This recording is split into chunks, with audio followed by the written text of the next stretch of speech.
this PowerPoint presentation is Introduction to Public Speaking, which comes out of Chapter 1 of the PublicSpeakingProject.org, which is your virtual text. What is the definition of public speaking? It's the act of delivering a speech in front of a live audience. And there are many benefits of being a good public speaker. According to the Association of American Colleges and Universities, these are a core set of skills that are necessary both for a globally engaged democracy and for a dynamic, innovation-fueled economy. In the category of intellectual and practical skills, public speaking is listed as one of those core skills to all types of majors, and it is seen by U.S. employers as a critical employability skill. And even though you are enrolled in a public speaking course, you know that in many of your other courses you are also required to give presentations. And many of you may have had the opportunity at your jobs to train other employees or to speak in front of a group, and that is a skill that will help you get promoted to management. There are three major benefits of public speaking. The first is personal.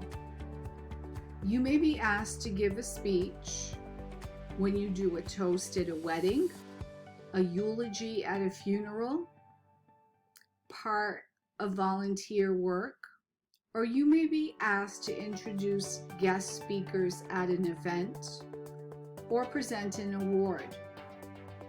And one of these personal benefits is that being a good public speaker will help you build your self-confidence. The second benefit of public speaking is professional. Certain jobs require that you speak well. For instance, TV announcers, teachers, lawyers, entertainers. And 70% of jobs involve some form of public speaking. Top CEOs advise that leaders must be able to communicate effectively. You want to be able to persuade, build support, negotiate, and speak effectively in public, especially if you want to get promoted into a management position. And this course will also help you in a job interview. The third benefit of public speaking is public. Public speaking allows you to participate in a democracy. It's important in sustaining society, and it helps you make informed decisions and helps you be an active participant in society. It also helps you listen more critically and evaluate other people's speeches. It's also instrumental in advancing new ideas and persuading people. It will help you understand public dilemmas, form an opinion about them, and participate in resolving them. And there are two models of communication that I want you to be familiar with.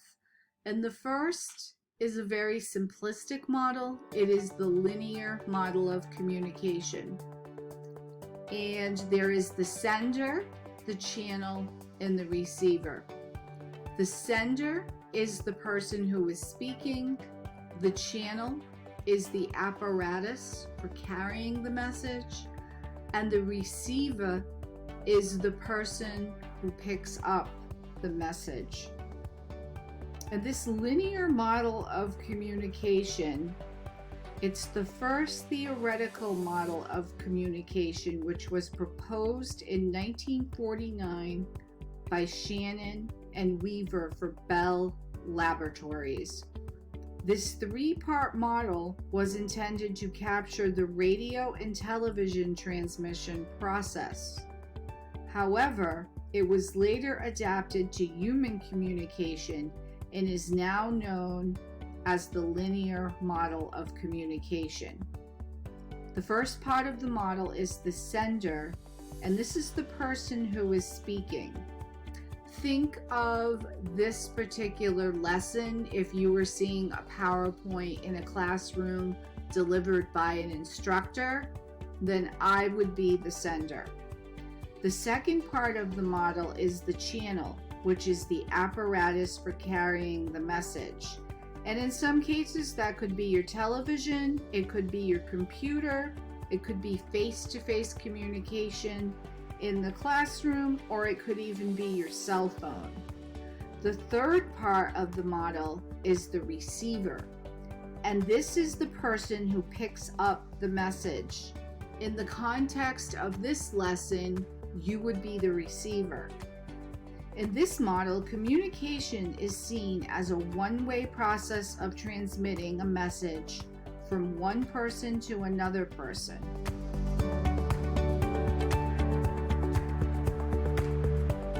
And this is the transactional model of communication. And if you notice that it is a lot more complex and there are a lot more terms involved in the transactional model of communication. This particular model has evolved significantly since Shannon and Weaver first proposed their well-known conceptual model over 60 years ago. One of the most useful models for understanding public speaking is Breault's transactional model of communication.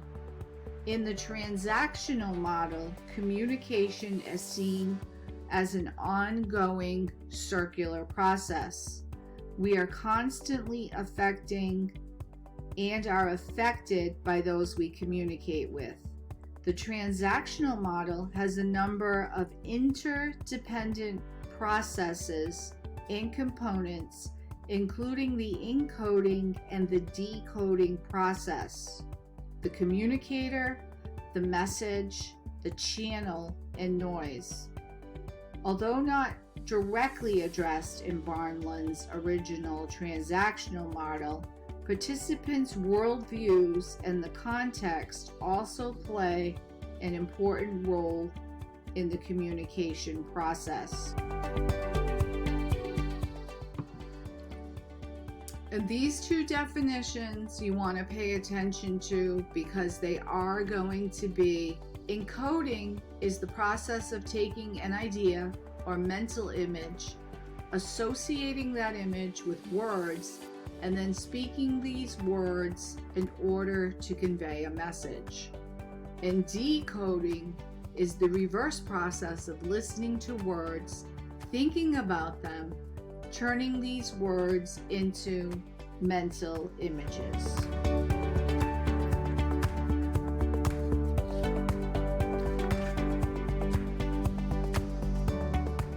And the channel of communication is the means through which the message travels. The term communicator refers to all of the people in the interaction or speech setting.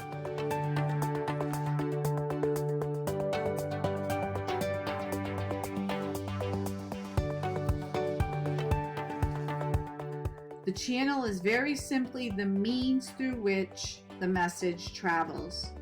In face-to-face communication, the channel involves all of our senses. So the channel is what we see, hear, touch, smell, and perhaps what we taste.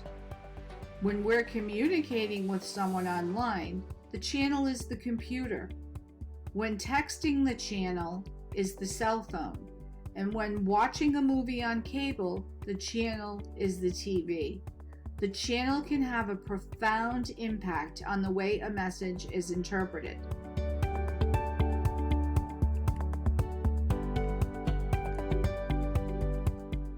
Noise is anything that interferes with message transmission of the reception. Physiological noise. That would include bodily processes and states that interfere with a message.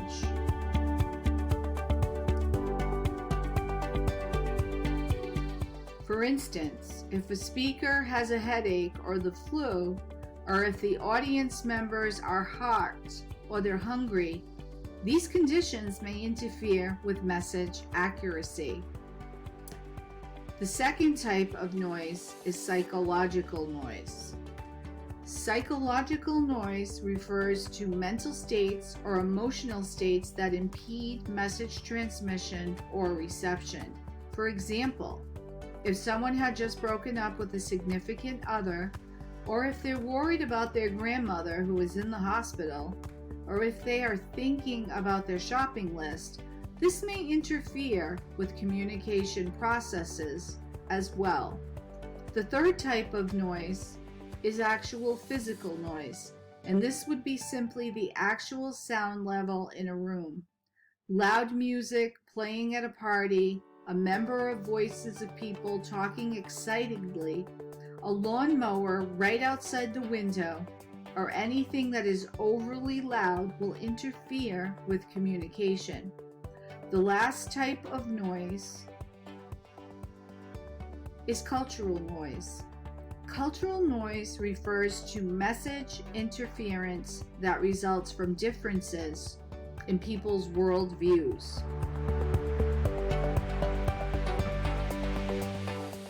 And the worldview is the overall framework through which an individual sees, thinks about, and interacts. Most people don't give a lot of thought to the communication process. In the majority of our interactions with others, we are operating on automatic pilot. Although the encoding and decoding process may appear to be fairly straightforward, it is actually much more complicated than it seems. The reason for this is because we all have different worldviews. Worldview is the overall framework through which an individual sees, thinks about, and interprets the world and interacts with it.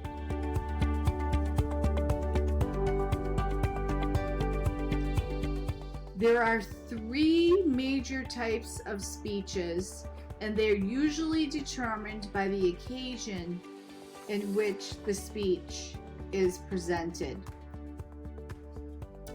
The first is an informative speech. The second is a persuasive speech. And the third is a commemorative or entertainment speech.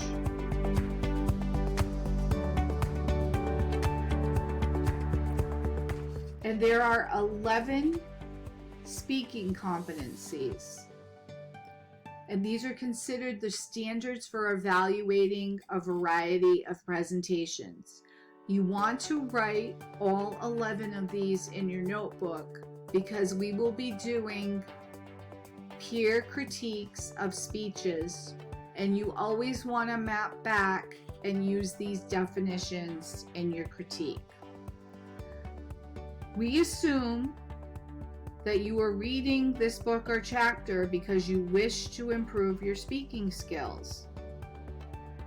As Ayn Rand alludes to in her quote, a desire to succeed is the first step in achieving this objective.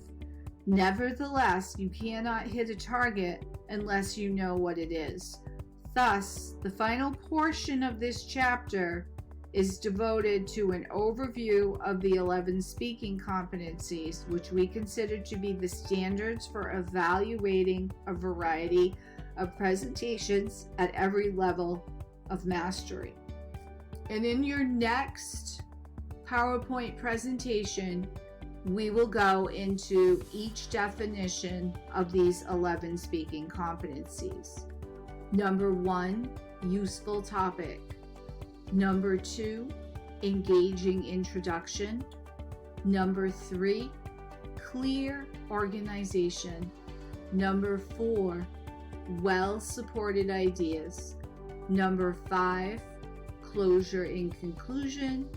And number 6, clear and vivid language. Number 7, suitable vocal expression. Number 8, corresponding nonverbals. Number 9, adapted to the audience. Number 10, adept use of visual aids. And number 11, convincing persuasion. Thank you very much for joining me for this PowerPoint presentation, and I hope you enjoyed it.